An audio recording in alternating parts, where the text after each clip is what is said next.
Assalamualaikum warahmatullahi wabarakatuh. Bismillahirrahmanirrahim. Nahmaduka ya ghafuru ya syakuru. Mashalli wa sallim barik ala sayyidina maulana Muhammadin wa ala alihi wa sahbihi asma'in. Nama ba'du. Memang faktanya gampang. Dunia ini tidak ada yang susah. Yang susah itu tadi kata Abi Quraisy, hati kamu dikelola nggak apa-apa, gampang. Saya beri contoh begini. Ada seorang kiai Abi Quraisy itu khusyuk betul, nggak mau berkawan sama perempuan cantik, katanya takut biologisnya kumat, takut sahabatnya kumat. Kalau berteman orang jelek kan nggak apa-apa, Gus, nggak minat, apalagi orangnya merongos kupulan banyak katanya. Terus tak ingetin, sahabat yang nggak pada tempatnya itu dosa, ngenyek orang juga dosa kata saya. Artinya dia menghindari perempuan cantik tapi dosa menghina. Jadi juga ada orang yang nggak mau berteman orang kaya, takutnya tamak gini-gini, senengnya sama orang miskin. Ternyata apa? Diperbudak, disuruh mijetin, disuruh-suruh. Dosanya yang berbudak itu. Jadi intinya dalam semua lini kehidupan tuh ada problem fikih. Makanya kita harus pinter-pinter berteman orang kaya, semoga kayanya untuk kebaikan. Berteman orang miskin supaya kita tawadu.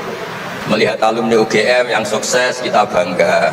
Yang bikin masalah kita istighfar, gitu aja gampang kan? Artinya kiai juga sama. Kiai itu punya alumni yang jadi kiai, alhamdulillah. Yang nggak jadi kiai problem, dan kita istighfar semua di semua kehidupan kita. Nah, kata bapak ini, bapak saya, kalau pagi-pagi Abi Quraisy itu ada orang nyun sewu, orang miskin, sholatnya pas-pasan, pakai celana pendek, pagi-pagi rokok di warung. Bapak itu mesti bilang gini, "Hak, aku sing kiai ra mesti sebahagia itu." Sudah marung, nggak punya uang, ngutang, itu nyingkrang bahagianya, masya Allah. Itu kata bapak, itu rahmatnya Allah. Orang tidak punya karya, tidak punya prestasi sebahagia itu, jangan diganggu kan. Selama ini kita sebagai akademisi, sebagai dosen juga ikut salah, melahirkan satu faham, bahagia itu kalau jadi dosen, bahagia itu kalau jadi rektor, jadi menteri, sehingga orang itu tidak kok berbahagia dengan kesehariannya. Padahal orang seperti itu sering saya ketemu orang nganggur tuh. Wah, enak Gus jadi orang nganggur, tapi jadi menteri dikongkon presiden, jadi pejabat esok kudu ngantor, jadi orang biasa enak wae turu-turu, wae ngopi-ngopi gitu. Intinya bahagia seperti ini tidak usah dibatalkan, biar saja tetap bahagia seperti itu. Karena kalau kamu jadi dosen, nyanyi Anda di UGM juga kamu nggak mau. Jadi itu penting, ngelola kebahagiaan itu penting. Jadi ini Mbak Aida, Mbak Aji, semuanya harus dilatih lah, bahagia itu dilatih. Syukur-syukur model wali ya, terus sujud, terus sungkem di Allah. Kalau nggak model wali ya dilatih yang gampang-gampang. Saya teringat konflik itu dimulai dari tersinggung. Saya ulang lagi, konflik itu dimulai dari tersinggung. Saya punya sekian khazanah tentang ngelola tersinggung. Saya berkali-kali cerita itu. Suatu saat Imam Syafi'i didatangi orang, cium tangan, terus hormat. Setelah itu orangnya menghujat. Dilaporkan sama santrinya, itu orang yang tadi nyium engkau di luar menghujat engkau, menghina engkau. Imam Syafi'i tertawa-tawa, baguslah saya wibawa, di depan saya agak berani kan. Enteng saja, dianggap enteng saja. Enggak kok, wah itu khianat, itu munafik, enggak. Alhamdulillah saya wibawa, buktinya di depan saya tidak berani. Nah ini tip Bu Rektor, kalau ada yang ngerasain jenengan di luar, alhamdulillah di depan saya tidak berani. Jadi enteng saja. Diceritain lagi, orang separuh dari kampung ini gak suka jenengan Imam Syafi'i karena engkau terlalu ngedikan hak. Baguslah, kalau gak suka saya berarti gak ngutang saya. Yang masalah tuh yang suka-suka itu bisik-bisik minta-minta gitu. Jadi dianggap enteng saja. Kalau Anda sudah bisa ngelola konflik seperti itu, ringan saja. Ada lagi ulama disuruh ke tetangganya, setelah datang ke rumahnya, irji falah hajata libik, sudah kamu kembali, saya tidak butuh kamu. Nah, sampai rumah dipanggil lagi, ya saya jadi butuh kamu, silahkan ke rumah. Datang lagi sampai 3 kali.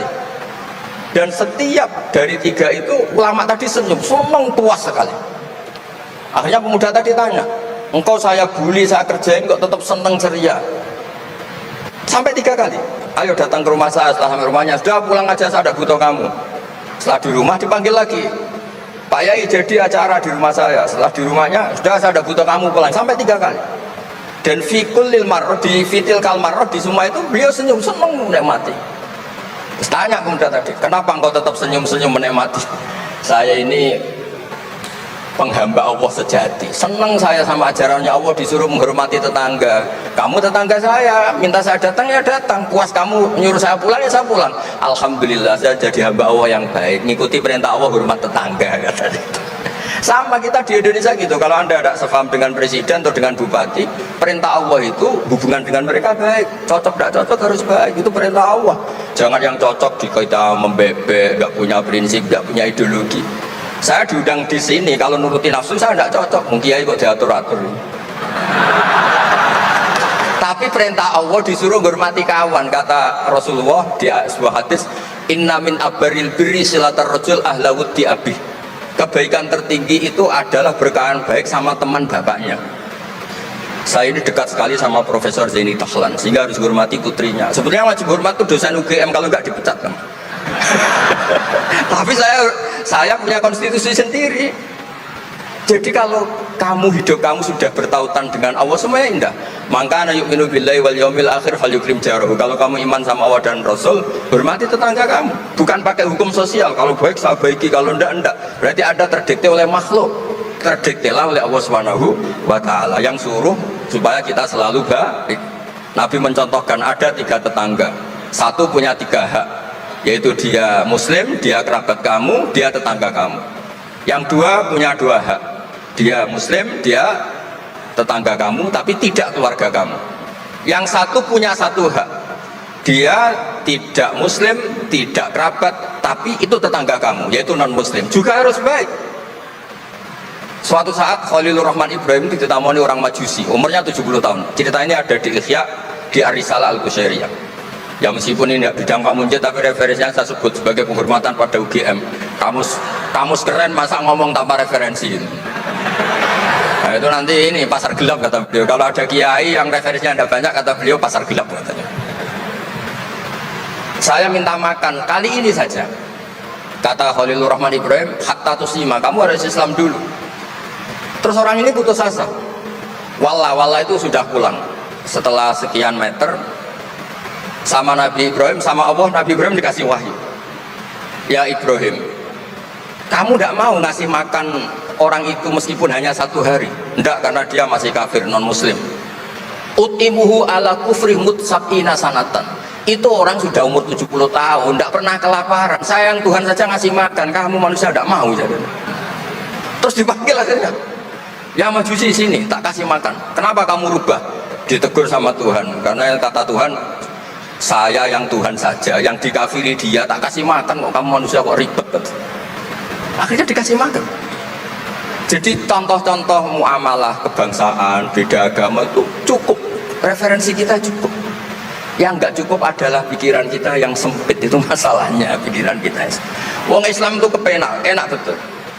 Saya punya saudara, punya keluarga, saya tadi cerita Pak Kures. Wah itu haternya banyaknya bukan. Tapi bilang ke saya, udah Gus kita sama-sama wali. Syaratnya wali itu hanya 2, dicintai banyak orang atau dihujat banyak orang. Kalau dihujat banyak orang itu ngilangi dosa. Islam itu enak, dicintai orang ya ibadah, dirasani orang ngilangi apa? Dosa. Maka kamu jadi dosa. Tenang saja. Kalau mahasiswa senang energi kebaikan, kalau tidak senang ngurangi dosa, kan enak kan? Monggo jangan milih mana, milih banyak pecinta apa banyak yang membenci. Tapi apapun itu terus kembali ke Pak Kures tadi. Yang semuanya dari semua itu adalah Allah Subhanahu wa taala. Kalau kamu nyari ridhonya Allah, enteng semua kan? Sudah enteng betul. Menyabari orang yang menyinggung itu ya ibadah. La takhthab faradada miraran faqala la takhthab. Tersinggung enggak marah itu ibadah. Wal kadhiminal ghaidh. Jadi itulah yang harus kita latih, saya itu sering ijtihad ya, bukan dengan makna yang mutlak ijtihad biasa. Saya ini termasuk kiai yang susah diundang. Saya datang ke sini bukan sebagai UGM, Wafa itu putra dari Profesor Zaini. Jadi jangan GR Pak Munjid kalau saya diundang UGM terus Pak Jumawa ini udah biasa aja. Biasanya bukan karena meremehkan UGM, enggak. Memang ada aturannya. Kiai itu kan ya jaga hatinya. Jangan-jangan diundang UGM mari takabur. Kan ya kita mikir. Kalau nggak mau jangan-jangan takabur, diundang kok nggak mau kan ya mikir. Ini cerita Pak Kores. Ini kisah nyata. Saya tuh pernah diterima kasih kiai kecil. Gus matur nuwun Gus jenengan nggak datang kan? Oh iya. Kalau di dunia kiai itu kiai kecil kan diundang acara-acara kecil ya kira-kira salam tempel erong atau sewu lah kira-kira gitu. Gara-gara saya tidak datang dia lakon itu ya lakon dia yang disalami template yang dicium. Oh itu kalau jenengan datang saya mahjub, saya tegak kanggu gitu. Jadi dianggap uang 200.000 itu dari saya. Ternyata menghadiri acara kecil itu tidak solusi juga. Kalau kita kiai besar datang ke acara kecil, ini namanya menghentikan rezekinya yang kecil. Itu ibarat toko besar dekat kelontong kecil. Tapi kalau tidak datang, sombong betul. Setelah kiai besar diundang yang kecil nggak mau. Nah itu namanya istihad. Istihad itu satu pemikiran yang tadi yang diceritakan Mas Haji tadi. Mau tidak mau kita secara sosial itu berdebat.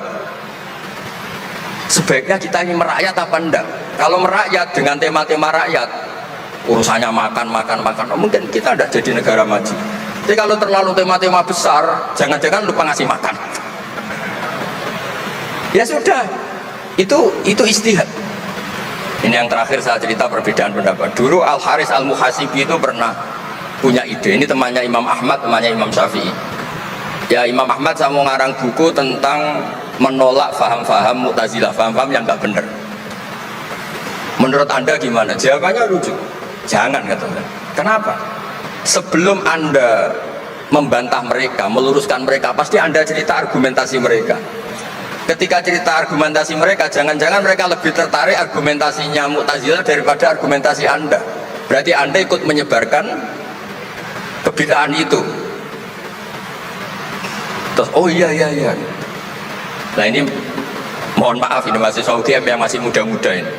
Misalnya rektorat bikin pengumuman, nyuwun sewu ada gambar yang seronok, yang menarik, terus ditulis gini, jangan lihat ini, bahaya. Orang lihat tulisan jangannya apa ngelihat gambarnya? Nah, tidak semua kebaikan disebarkan itu baik, karena ini ada hitung-hitungannya. Saya sebagai ulama ahli sunnah misalnya, tahu Mu'tazilah, tahu madhab yang lain-lain itu dari cerita ulama itu.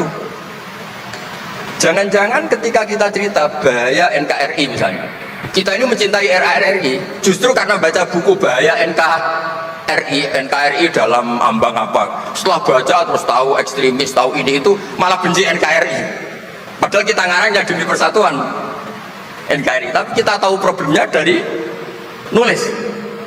Nah itu hal-hal yang memang dalam istihad, dalam pemikiran itu, makanya saya hanya cerita yang ada di kitab, karena ini keahlian yang memang saya diundang di sini, jadi saya profesional saja. Jadi di bab-bab seperti itu memang kita pasti gampang. Berteman orang kecil katanya merakyat, ternyata memperbudak. Enak kan Anda misalnya Pak Mujid berteman kampungnya di Kebumen, dosen UGM tinggal nyuruh minta mijitin. Kalau berteman rektor disuruh-suruh kan. Nah ternyata tidak merakyat. Senang berteman orang bisa disuruh, gak siap berteman atasnya. Lah gak mau berteman atasnya katanya merakyat, ternyata karena hasud, karena gak jelas semua, hidup ini gak jelas. Yang jelas hanya Allah Subhanahu wa Ta'ala. Tapi monggo lah kita cerita-cerita Islam, cerita-cerita beragama yang rileks. Kita semua tadi seperti yang dikatakan Kadensus pernah disewani Mas Sufyan Sauri, juga beliau pernah ngaji. Sebetulnya dalam banyak hal-hal yang keseharian itu lebih prinsip ketimbang ide kita tentang hal-hal besar. Saya beri contoh, Allah itu Tuhan yang maha kuasa, yang menguasai alam raya ini. Kadang-kadang menjelaskan dirinya itu hanya alladzi at'amahu min ju'. Saya ini Tuhan yang memberi makan kamu saat Anda lapar, saat kalian lapar. Jadi untuk beriman kepada Tuhan yang Maha Esa, kepada Allah, kamu yakin yang memberi makan kamu itu Tuhan. Apapun kecewanya Anda terhadap tetangga, terhadap negara, terhadap mertua, terhadap istri, itu kecewa Anda tidak akan mati. Tapi kalau tidak makan itu mati. Sehingga Allah mensifati dirinya kadang pakai keseharian. Alladzi at'amahu min ju'. Tuhan itu siapa? Yang memberi makan kamu ketika lapar. Tapi kamu untuk syukur itu nunggu punya istri cantik, neriman, gampang diatur, membolehkan poligami. Terus 4 istri itu neriman semua, loyal semua. Itu sombong betul. Mau syukur saja kok repotnya seperti itu. Jadi mau syukur ya ada makanan dimakan. Itu. Kalau ngantuk ya tidur. Ayatnya wa min ayatihi manamukum billaili wan nahar. Maksud ayat Allah itu tidur. Nah keangkuhan-keangkuhan ini yang menjadikan kita itu jadi repot hidup. Wong untuk syukur kok nunggu tadi. Mertua baik, tetangga baik, istri baik. Apa saja di sekelilingnya harus baik. Nah keinginan berlebihan ini menjadikan kita lupa ada hal-hal yang paling kita butuhkan. Yaitu oksigen. Kita boleh nempat di buminya Allah. Alladzi ja'ala lakumul ardo firasya. Bumi kamu tempati enak. Coba kalau gempa. Apa artinya istri 4 cantik semua kalau pas digoyang apa? Gempa. Apa artinya kamu jabat? Entah apa saja jabatannya. Kalau bumi likuifaksi, habis kamu. Kiai meskipun dai kondang umatnya jutaan, kalau likuifaksi di panggung hancur. Tapi nikmat-nikmat yang disebut Allah seperti ini kita kaji keseharian. Alladzi ja'ala lakumul ardo mahda. Allah itu yang menjadikan bumi dalulan yang mudah diinjak. Famshu fi mana biya silahkan pakai jalan-jalan. Jadi saya termasuk benar-benar kiai Jawa. Kalau kerennya kiai Nusantara atau kiai Indonesia lah. Diajari bapak saya Kiai Haji Nur Salim, diajari Mbah Maimun. Itu Islam itu keseharian. Karena ketika Anda memilih hal-hal yang serius, itu tujuan utamanya nyari ridhonya Allah. Dan ridhonya Allah bisa kamu dapatkan sesuatu yang pasti benar. Misalnya dalam sebuah hadis Sahih Muslim disebutkan, Inna woha la yardo anil abdi idha akalal akla fayahmadahu alaiha. Au yasroba syarba fayahmadahu alaiha. Itu redaksinya, inna itu sesungguhnya. La yardo juga pakai lam taukid, juga maknanya sesungguhnya. Sungguh-sungguh Allah sangat ridho. Ketika seorang hamba itu makan ketika sesuap nasi dia muji Allah. Ketika minum seteguk nasi dia muji Allah.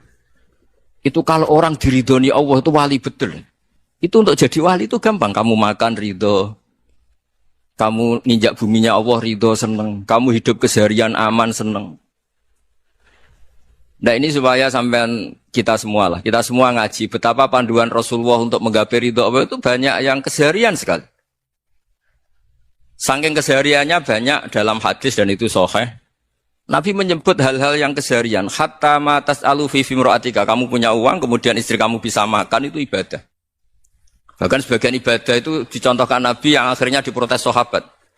Yaitu, wa fi buti ahadikum sodakoh. Kamu menggauli istri kamu itu ya sodakoh. Sampai sahabat bilang, yang benar ya Rasulullah. Ayati ahaduna syahwatahu wa huwa lahu ajrun. Masa urusan biologis, urusan syahwat, kemudian dia dapat pahala.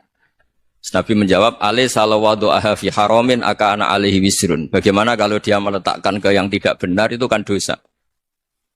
Nah, hal-hal seperti ini yang saya ingin teman-teman semua lah. Saya juga agak ingin ngaji demi Anda juga agak ingin. Itu dosa sekali ngaji kok. Pesanan kelompok tertentu itu gak boleh. Islam itu untuk semua. Jadi, ya cuma karena di depan saya jenengan, ya seakan-akan jenengan korbannya. Itu ada ilmunya dalam usul fikih itu. Jadi orang itu harus ngaji usul fikih. Nama yang disebut, mungkin Mas Sufyan masih ingat zaman ngaji usul fikih. Nama yang disebut itu tidak jaminan sebagai prioritas perintah. Jadi misalnya gini, kebetulan yang di depan Nabi itu Abu Dzar. Nabi ya bilang, ya Abu Dzarin ini uhibbuka misalnya, atau ya Mu'ad ini uhibbuka, atau ya Abu Hurairah ini uhibbuka misalnya. Banyaklah riwayat yang Nabi nyebut ya Abu Dzarin, ya Mu'ad, ya Abu Hurairah. Kemudian misalnya Nabi meneruskan khitab, ini uhibbuka, saya mencintai kamu, fakul dubur sholatin, atau sebagian riwayat disebut falatadaan dubura kulli sholatin, Allahumma inni ala dzikrika wa syukrika wa husni ibadatik. Saya mencintai kamu, siapa saja, Mu'ad bisa, Abu Dzar bisa siapa. Saya mencintai kamu, mohon kalau habis sholat kamu jangan lupa wiridan Allahumma inni ala dzikrika wa syukrika wa husni ibadatik. Ya Allah, tolong kami permudah supaya mudah ingat engkau. Anda tidak bisa mentang-mentang, wong nama saya Parmin, nama saya Purnomo, itu yang diperintahkan Mu'ad misalnya. Jadi yang disebut satu, tapi khitab itu untuk siapa saja. Saya teruskan ya. Jadi saya mohon semua kita melakukan kebaikan itu, kalau dalam kaidah fikih disebut al-yakin la yuzalu bisyak. Banyak kebaikan yang kebenarannya itu 100%. Tidak punya efek samping ke pihak lain, ke kelompok lain, ke komunitas lain. Itu tadi misalnya Anda makan, dan itu murah sekali, hanya butuh 1 piring. Setiap punyaan kamu muji Allah, setiap minum kamu muji Allah. Itu redaksinya Rasulullah SAW disebut, Allah sangat ridho ketika seorang hamba makan, kemudian dia memuji Allah. Atau minum, kemudian dia muji Allah. Logikanya gampang, negara seperti ini yang kamu harapkan bentuknya kayak apa, mertua, ipar, komunitas, tetangga, itu nyata terjadi itu kan belum pasti. Sementara yang mesti terjadi adalah kamu butuh makan, kalau tidak mati. Butuh minum, kalau tidak mati. Butuh bumi yang nyaman ditempati, kalau tidak kita juga mati. Sebab itu Allah kalau menyebut nikmatnya itu hal-hal yang keseharian. Alladzi at'amahum min ju'. Allah itu siapa? Allah itu yang menciptakan kamu bisa makan. Tidak berlebihan. Allah itu yang menciptakan kondisi sosial itu ideal. Zaman Nabi itu ya ada orang munafik. Orang-orang pilihan Allah itu juga diuji orang sekelilingnya yang macam-macam. Semua diuji sesuai konteks zaman dan waktu. Nah, tapi ada ibadah-ibadah yang selalu disarankan Nabi. Sampai Nabi itu pernah ditanya, ayul Islam ya khairun ya Rasulullah, Islam terbaik itu gimana? Jawaban Nabi itu unik. It'amut to'am. Islam terbaik itu ya makan-makan, jangan santai-santai. Ketika Allah menyebut beberapa kebaikan, falak tahamal aqobah, wa ma adrokan apa? Mal aqobah. Terusannya apa? Fakku rokobah. Terusannya apa? Au it'amun fiyaumin di masubaya. Atau acara makan-makan itu juga Islam. Kenapa? Ya bayangkan kalau tidak ada makanan, kita mati kan? Kondisi sosial tidak ideal itu Anda masih gak apa-apa. Tapi kalau Anda tidak makan, Anda tidak minum, kamu punya istri cerewet masih bisa hidup, punya mertua cerewet masih bisa hidup. Tapi kalau tidak makan bisa mati. Berarti penting mana istri sama makan? Penting mana? Makan. Semoga istri Anda dengar. Nanti kamu disuruh makan tapi pulang deh. Itu kalau dibahasakan makan masih memahami. Penting mana nasi satu piring dengan istri. Nggak ada nasi mati, nggak ada istri belum mati. Penting mana? Gak berani jawab kan? Nah, ternyata Anda ada garang kan di depan istri. Jadi saya mohonlah, mungkin Mas Sufyan Sauri tadi yang bisa bantulah. Teman-teman tuh ngaji yang keseharian saja. Karena kita nyari ridha Allah itu berdasar firman Allah. Dan firman Allah itu menyebut keseharian itu riang, gampang. Itu tadi misalnya, wa min ayatihi manamukum bil-laili wan-nahar. Termasuk ayat-ayat Allah itu kamu tidur. Maka dulu itu ada guyonan, ada tokoh Mu'tazilah. Kelompok dalam Islam yang berpikir, manusia itu bisa menentukan ikhtiarnya sendiri. Karena saya bisa duduk, ingin berdiri, berdiri. Karena kelompok ini nggak terima kalau semua kehendak Allah, nanti bagaimana kalau semua kehendak Allah kok ada hisab ya, ada sanksi. Lucunya itu dia akhirnya ini cerita ya, mencintai seorang perempuan cantik sekali. Dan itu dia menjadi ahli sunnah itu oleh hal-hal yang sepele. Karena istrinya cantik, ya namanya suami istri hubungan intim. Terus ditanya, Mas masih ingin lagi? Masih. Silahkan diulang lagi ya. Wah ya tidak bisa. Katanya manusia bisa menentukan yang diinginkan. Itu tobat itu. Itu nggak bisa ditobatkan Mas Sufyan Ats-Tsauri. Orang cantik yang mudah nobatkan orang itu orang cantik. Segampang itu. Akhirnya kita tahu. Makanya kalau dalam kitab Hikam itu disebut al-aqil mayyakul madza yaf'alu wa hubi wal ghafil mayyakul madza af'al. Orang yang punya akal karena sadar ini wilayah Allah, semua milik Tuhan. Itu dia tiap hari berpikir, besok Allah akan melakukan apa terhadap dunia ini. Kamu merencanakan sesuatu mau plesir, ternyata gempa. Mau wisata ke Rusia, ternyata perang. Kamu tidak pernah tahu apa yang akan terjadi besok. Wa ma tadri nafsum madza taksibu ghadan. Tapi anda semua kita ini sering punya jadwal permanen. Makanya saya kalau diundang siapa saja, isana takdir. Yang jelas Gus ini acara penting. Ya masih acara penting nak pangeran ngersakno piye? Kok ape dadi pangeran? Kamu kok mau jadi Tuhan? Itu kadang ya kiai gitu. Penting Gus acara ini jenengan harus memastikan bisa. Loh kamu itu yang ngajarin tauhid sesuatu itu biadillah kok bilang-bilang apa pasti. Kalau maksa terus tak tobatkan dong kamu kata saya itu. Ya kalau gitu Gus bilang insya Allah. Wah itu hati saya, fisik saya, roh saya sudah bilang insya Allah. Enggak usah kamu latih kata saya. Nah hal-hal tauhid keseharian itu gampang sebetulnya.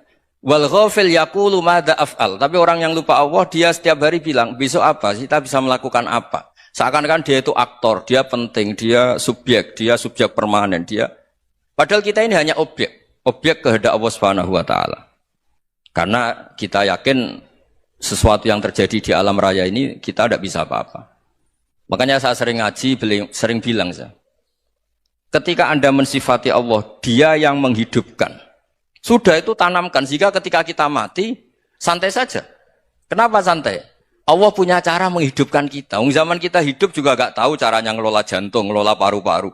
Kamu juga gak tahu ngelola oksigen yang tidak beracun, tidak ngandung polusi. Tahu-tahu hidup. Gak ingin tua ya tahu-tahu tua. Gak ingin mati tahu-tahu mati. Selama ini kita hidup juga gak tahu apa sebetulnya. Hanya gaya tok, punya jadwal, punya planning. Kalau kamu bisa menentukan pilihan Anda, pasti Anda istrinya cantik, 4 neriman semua, kona'ah semua. Nyatanya enggak kan? Ada 1 jelek, cerewet. Oh itu kan, nyatanya enggak bisa apa-apa Anda kan? Dan kamu bawa mati lagi. Itu kan, istri Anda juga gitu, punya keinginan, punya suami yang ganteng, yang jabat, yang neriman, yang enggak poligami. Ya enggak kesampaian juga. Kalau kita ngitung tingkat kegagalan kita itu gagal terus. Ya kan? Nah, terus ingat Allah, madza yaf'alu Allahu bi. Orang yang punya akal selalu berpikir Allah itu menghendaki apa terhadap saya. Lalu sama-sama orang itu.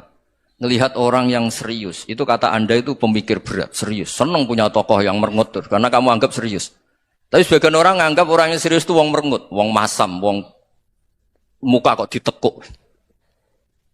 Jadi sama itu hati ya muqallibal qulub tsabbit qalbi ala dini, karena kita enggak tahu cara berpikir kita tentang orang lain, tentang sekeliling kita.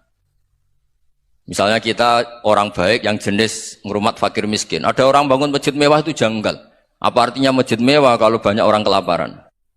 Tapi kalau yang jenis pendidikan apa artinya masjid mewah kalau enggak bisa ngaji?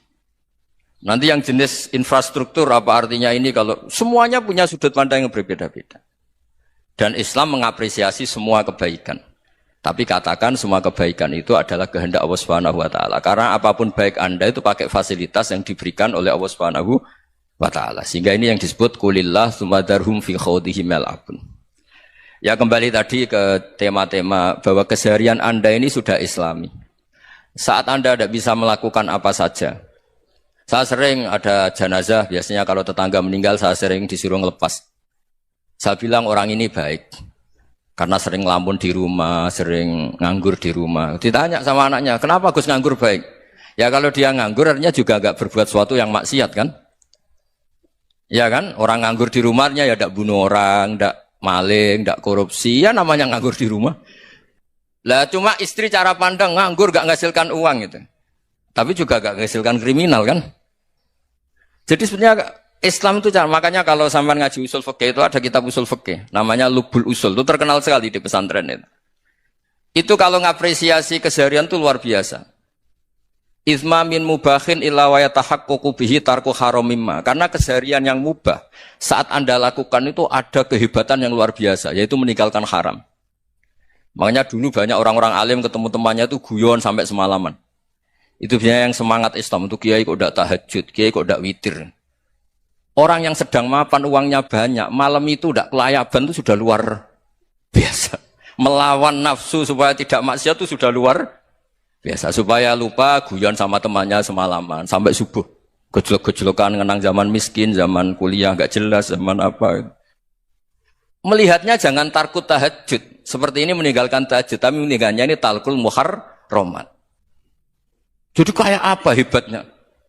Sehingga Imam Ghazali punya riwayat yang agak unik. Hatta takuna ibadatu akhiri hadil ummah iku an-naum. Sehingga suatu saat ibadah terbaik umat ini itu tidur. Gitu. Itu kan riwayat kontroversi. Ketika Imam Ghazali ditanya, kenapa iya? Kenapa kamu mulai keluar dari rumah itu sudah banyak maksiat? Melihat perempuan yang enggak mahram, melihat fenomena. Tapi kalau kamu tidur itu enggak melihat apa-apa. Tapi juga kamu jangan nganggap tidur itu ibadah betul. Saatnya melakukan fardu ain malah masih tidur. Tapi itu sudut pandang yang menjadikan kita Islam itu gampang. Jadi saat Anda tidak bisa aktivitas apa-apa, misalnya ada beberapa orang yang lumpuh. Lumpuh itu memang nggak bisa Jumatan, nggak bisa ibadah, tapi dia juga nggak bisa maksiat. Tidur itu memang Anda saat itu tidak bisa tahajud, tidak bisa witir, tapi saat itu ada zina, ada maling, tidak gosipkan orang, tidak bully orang, tidak menanamkan kebencian, tidak hasud. Sehingga tidur menurut Allah Ta'ala wa min ayatihi manamukum billaili apa? Wan-nahar. Karena di tidur itu selain ada unsur istirahat, jaga kestamina, juga ada unsur meninggalkan beberapa keburukan. Nah saya mohon ibadah yang keseharian ini kita jaga. supaya kita semua baca ayat itu fasih. Fasih itu tertanam di hati. Allah itu siapa? Alladzi at'amahum min ju'i wa amanahum min khauf. Dan Allah kalau cerita di Quran tuh anna sababnal ma'a sabba tsumma syaqqaqnal ardha wa syaqqa fa ambatna fiha habba wa inaba wa qadba wa zaituna wa nakhla wa hada'iqa hulba. Kamu tahu saya ini siapa kata Allah? Saya ini adalah Tuhan yang menurunkan air, kemudian ada tanaman banyak. Habba wa inaba wa qadba, ada zaitun, ada tin, kalau orang Jawa mungkin ada tela, ada padi, ada mangga, ada pisang. Sudah. Wa inaba wa zaituna wa nakhla wa hada'iqa hulba, ada perkebunan yang lebat. Tujuannya apa? Mata Allahkum, silahkan kamu pakai, kamu nikmati. Tapi karena kadang kita ini punya ide-ide besar. Tadi untuk syukur saja nunggu punya istri riman, rumah baik, tetangga baik, komunitas baik, semuanya baik baru syukur. Lama-lama nanti ada di surga, syukurnya nunggu surga paling kelas A. Itu sudah ada yang menghuni Rasulullah. Kamu nggak boleh di situ. Masa untuk syukur saja, repotnya Masya Allah. Jadi mohonlah Quran yang kalau Anda hafalkan juz amma itu kan ada ayat-ayat yang kayak tadi. Ya, fal yang dzuril insanu ila ta'ami. Coba lihat apa yang kamu makan ya. Dari mana? Dan untuk mempertahankan hidup kamu keseharian. Jadi jangan kira ibadah itu harus membentuk komunitas yang versi Anda. Ibadah itu harus hal yang mulu-mulu. Kesehariannya Anda alami. Loh ini saya tidak bikin-bikin. Saya ngaji bukan karena berdasar pesanan. Itu ayat yang saya baca kan betul ada ayatnya kan. Fal yang dzuril insanu ila ta'ami. Anna sababnal ma'a sabba. Thumma syaqqaqnal ardo syaqqa. Fa'ambasna fiha habba wa inaba wa qadba wa zaituna wa nakhla wa hada'iqa khulba. Terusannya apa? Mata'al lakum, silakan kamu nikmati. Mata itu silakan kamu nikmati. Ya kayak sampean dikasih hidangan ya makan. Ya sudah makan. Habis makan ya minum. Habis itu ngantuk ya tidur. Ya sudah normal-normal saja. Kayak apa indahnya Islam. Tapi Anda mencari Islam yang gimana lagi? Nah itu yang diajarkan guru-guru kita, diajarkan sanad kita sampai Wali Songo, sampai Rasulullah SAW. Bahwa pada akhirnya ada jihad, ada perang. Itu dulu memang perang, bukan membunuh. Beda. Dulu kita dijajah Belanda ya perang. Dan itu normal karena kita dijajah. Jadi ketika orang lain ingin baik sama kita, wa in ahadum minal musyrikin astajaroka ya fa'ajirhu hatta yasma'a kalam Allah. Kalau mereka ingin baik ya kita baik. Makanya ada istilah musta'man, mu'ahad. Kalau mereka ingin damai, berdampingan dengan kemajmukan ya itu yang lebih baik. Karena memang Islam menghormati proses perdamaian. Wa in janahu lis-salmi ya fajnah lah. Kalau ingin damai ya kita harus damai. Jadi andai kan dulu Belanda datang ke Indonesia kok minta besanan gitu. Ya mungkin kita juga senang karena memperbaiki hidung kan kalau minta besanan gitu. Nah tapi wong jajah dulu itu kan masalah kan? Apa? Masalah kan? Jadi saya mohon jadi saya tadi minta sama Bapak Kadensus kemarin juga pernah main ke saya. Jangan sering ketemu saya ini sudah uzlah, saya ini sudah mau daftar jadi resi. Saya itu kemarin di muktamar juga agak datang, acara di Jogja juga sudah. Karena memang keluarga saya dulu itu bahasa ya, bapaknya bapak saya itu enggak keluar rumah itu puluhan tahun, memang punya adat uzlah. Ya makanya ngaji aja yang gampang-gampang aja, yang enggak orderan, yang enggak pesenan, ngaji aja dulu yang gampang. Saya ikhlas, yakin betul saya ikhlas. Ikhlas itu menurut saya itu roh. Orang enggak ikhlas menurut saya itu orang aneh. Ikhlas itu gampang, sudah saya bilang. Kalau kamu yakin ilmu itu milik Allah, ngasihkan juga ikhlas itu milik Allah. Apa sih yang kamu punyai sehingga kamu tidak ikhlas? Uang milik Allah, energi kita milik Allah, bumi milik Allah. Kemudian kamu merasa memiliki. Merasa memiliki itu kalau dalam ilmu tasawuf sudah kesalahan kan. Bagaimana Anda punya? Coba tahu-tahu tanah itu kok milik Anda. Karena saya beli, Gus. Saya beli dari orang, dari Zaid. Padahal yang asli punya itu Allah. Apa benar kamu pernah beli sama Allah? Zaid ini pemilik nisbi, pemilik yang enggak sebenarnya kan. Ya enggak? Yang benar-benar pemilik itu Allah. Kok kamu ngerasa itu bumi kamu itu atas nama apa? Coba. Milik kan harus beli atau dikasih. Enggak semua kan? Nah, makanya terus famshu fi manakibiha. Dan Allah menyebutnya, sudah saya ini yang menciptakan bumi. Waladzi ja'ala lakumul arda dhalulan. Dan Allah menyebutnya sederhana. Famshu fi manakibiha. Silakan jalan-jalan. Terusannya apa? Wa kulu Rezeki silahkan makan-makan. Jadi Islam itu yes. Ya, makanya kiai-kiai itu ada acara makan, sampai ada guyonan fikuli makanin makan di setiap tempat ya makan. Nggih ngoten guys, pokoknya sing gampang-gampang mawon nggih. Nggih Mas Sufyan nggih sing gampang-gampang mawon nggih. Assalamualaikum warahmatullahi wabarakatuh.